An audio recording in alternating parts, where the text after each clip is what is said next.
Welcome back, guys. And if you are using WhatsApp on your smartphone, on your mobile, this video is very necessary for you. You have to see this video because this video is linked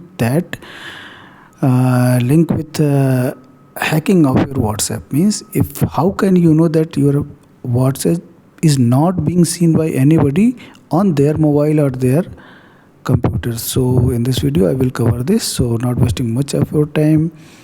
If you are new to this channel, please consider to subscribe this channel. Please share it on your social media platform. So just coming to the topic, if we just go to the WhatsApp and then tap it here, then here three dots on the right upper side, just tap on there, then go to the linked devices, the third one.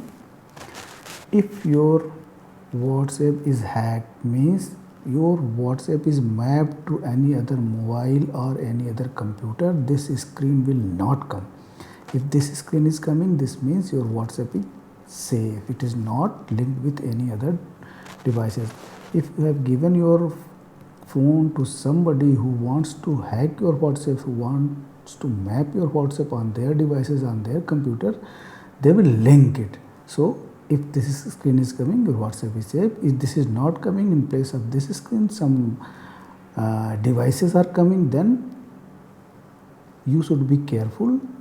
Your WhatsApp is being seen by those people on their devices. So this is the simple thing I want to tell you again. Just go to the WhatsApp, tap on three dots, go to this, not settings, go to the link devices. Here this screen should come. If this screen is coming, your WhatsApp is safe. And if this is not coming, you should be careful. You should be, as soon as possible, just unlink your WhatsApp from those devices. So this is all about today's tutorial. If you like this video, please consider to subscribe this. Thank you very much, guys.